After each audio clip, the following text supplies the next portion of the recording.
इस वीडियो में हम बात करेंगे इन्फेंटाइल सेक्सुअलिटी की, जो फ्रॉयड की किताब 3 essays on the theory of sexuality का दूसरा ऐसे है। लास्ट वीडियो में मैंने बात की थी पहले ऐसे की इस बुक में से, जिसका नाम है द एबरेशंस, जिसमें फ्रॉयड ये बताता है, कुछ ऐसे इंस्टेंसेस बताता है कि which could lead to homosexuality and how inversion is related to experience in the past. और वो ये आइडेंटिफाई करने की कोशिश करता है कि वेदर सेक्सुअलिटी इज़ इनेट और इन्वायरमेंटली इन्फ्लुएंस्ड या फिर एक्वायर्ड थ्रू लाइफ एक्सपीरियंसेस और व्हाटएवर।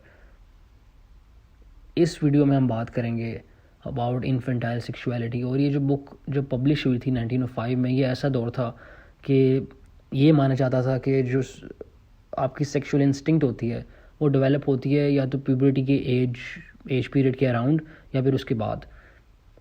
लेकिन फ्रॉयड इस आइडिया को डिसमिस करते हुए कहता है कि दैट इज़ रियली इनकरेक्ट, और सेक्सुअल इंस्टिंक्ट जो होती है वो प्यूबर्टी के बाद नहीं, लेकिन आपकी इंटायर चाइल्डहुड में प्रेजेंट होती है, just do not realise it.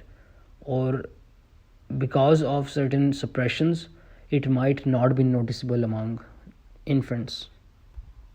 फिर फ्रॉयड एक इंस्टेंस बताता है, he talks about thumb sucking in children and talks about it as a sexual manifestation कि इस सेक्सुअल एक्टिविटी। और पहली तो बात है कि उसको डायरेक्टली ही ये थंब सकिंग को सेक्सुअल एक्टिविटी एज्यूम कर लेता है, और वो ये कहता है कि ये this sexual activity is the instinct जो किसी और बंदे की तरफ डायरेक्ट नहीं होती है, but the child obtains satisfaction from his own body, जिसको हम कह सकते हैं ऑटो इरोटिक।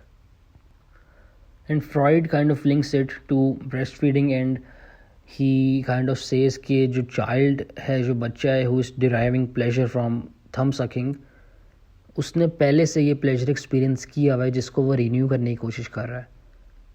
मतलब in the activity of thumb sucking what the child is trying to do is कि he is trying to re-remember और री-इन्फोर्स और renew the pleasure that he derived from breast feeding.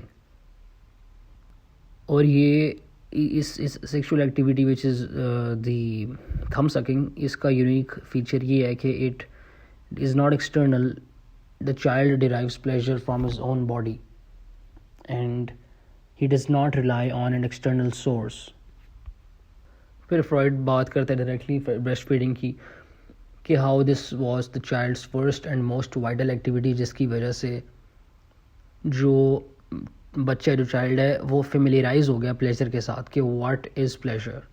और जो child के lips हैं, they behaved like an erotogenic zone, और जो stimulation थी प्लेजर की वो होती थी due to the warm flow of milk, जिसको the child associated with the pleasurable sensation which he is trying to renew जब वो थंब सकिंग कर रहा होता है। लेकिन इस इंस्टेंस में, ब्रेस्ट फीडिंग के इंस्टेंस में, ये जो प्लेजर होता है जो डिराइव करता है चाइल्ड, ये सेटिस्फेक्शन जो है एरोटोजेनिक जोन की, वो एसोसिएटेड होती है with a need for nourishment. लेकिन थंब सकिंग के केस में it's not like that. It is seen as a sexual activity on its own, because with thumb sucking there is no need for nourishment, it is not done for nourishment, but the बच्चा बस ये try करता है to renew the pleasure that he derived from breastfeeding, according to Freud obviously.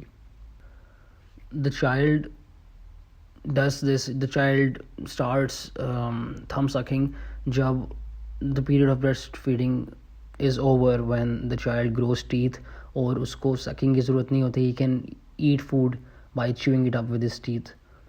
So when that period of breastfeeding is over, the child tries to renew the pleasure that he derived from breastfeeding by sucking his thumb, which is seen as a sexual activity on its own. Freud also says that the lips act as a erotogenic zone, and a child's memory of breastfeeding is the reason that why people use it as an erotogenic zone, even though there is no direct sexual activity going on, but the lips are associated as a erotogenic zone, as in thumb sucking, kissing, and even oral sex, because the child or the person has some kind of memory of breastfeeding and the kind of pleasure associated with it that the person is unconsciously trying to renew with whatever acts that they're doing with their lips, acting as an erotogenic zone on its own. अब ये सारा था oral zone. इसके बाद Freud बात करता है anal zone की, जो कि 1 से 3 साल के बच्चों में अपेयर होता है with the appearance of first teeth, और जो मस्कुलर एपरेटस होता है बच्चे का वो स्ट्रेंथन हो जाता है. तो इसके बाद ये आता है एनल फेज़. अब ये एनल फेज़ इमर्ज होता है with the anal zone being able to gain pleasure, जो कि एक और एरोटोजेनिक जोन बन जाता है, the anus of the child. Freud यहाँ पे थेराइज करता है कि जो बच्चा होता है they willingly hold back their stool, मतलब जो बच्चा होता है वो willingly holds back his stool in order to gain pleasure from it, even though it is a very in some cases a painful situation. The child derives pleasure from it. Freud sees this as a masturbatory stimulus upon the anal zone. Lekin when the child is passing through the anal phase, he kind of sees in society के ये जो pleasure होता है जो derive होता है anal activity से, वो prohibit हो रहा है, वो discourage हो रहा है इन सोसाइटी, और इसकी वजह से बहुत एक बड़ा इम्पैक्ट होता है उनकी इस चाइल्ड के डेवलपमेंट में. और जब वो देखता है कि even though it is pleasurable, it is discourage in society, जिसकी वजह से वो सिंबल एसोसिएट कर लेता है एनल एक्टिविटी के साथ, and he excludes whatever is anal remains a symbol of something that is to be excluded from life. और यही उसका बिलीफ जो होता है वो सेट हो जाता है. और when the child grows up, obviously these memories are in the age of 1 to 3 years of a child. So when a child grows up, it does not remember the exact instances, but the instances are there which have an effect on his later on behavior in life. इसके बाद आता है फेलिक phase, जिसमें जो to sexes के दरमियान जो distinction होती है वो इमर्ज होती है और एक बच्चे के सामने. और इस फेलिक फेज के अंदर जो एरोटोजेनिक जोन्स होते हैं वो एडल्ट्स बन जाते हैं.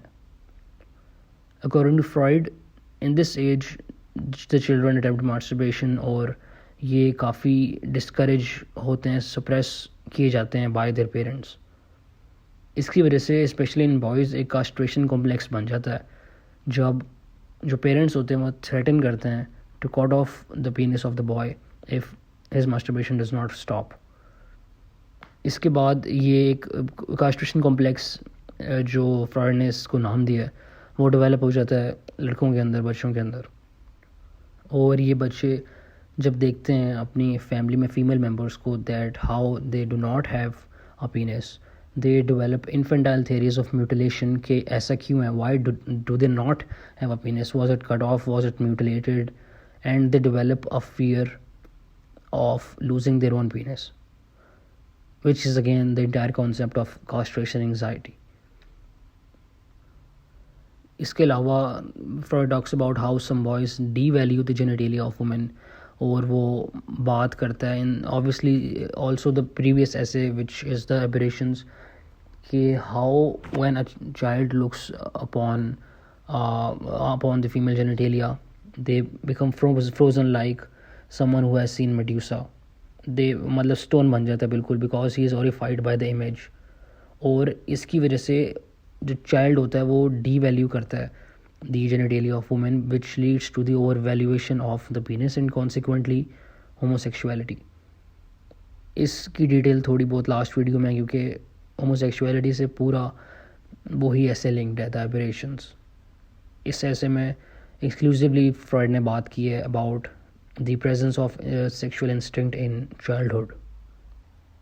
अब फ्रॉइड बात करता है इस फेज़ के बाद लेटेंसी फेज़ की, लेटेंसी पीरियड की, जो होता है 4 साल की उम्र से लेकर प्यूबर्टी तक.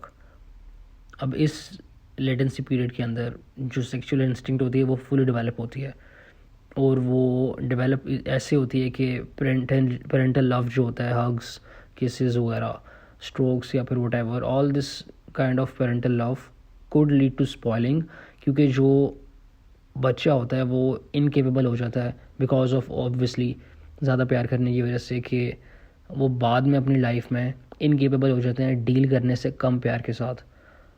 Okay, putting that in better words, a child is incapable in later life of temporarily doing without love. और वो कम अमाउंट ऑफ प्यार से सेटिस्फाई नहीं होता, वो कंटेंट नहीं होता, वो स्पॉइल हो जाता है. And one of these indication is that the child will later become a neurotic, and it is to be seen in an insatiable demand for his parents' love or affection. अब Freud बात करता है puberty की, जिसमें child reaches puberty और एक major shift आता है उनकी कंप्लीट सेंस ऑफ मेल और फीमेल के अंदर.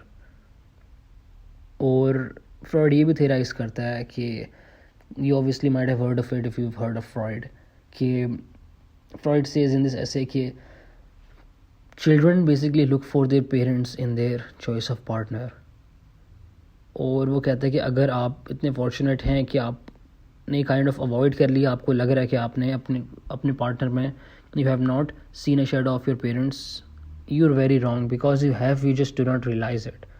और आपकी जो डायरेक्शन है लिबिडो की वो उसी तरफ जाती है kind of according to the image of your parents. Now Freud also says that there is kind of an image of the mother inside the mind of a boy, and he follows this image throughout his life looking for the exact same image in other people.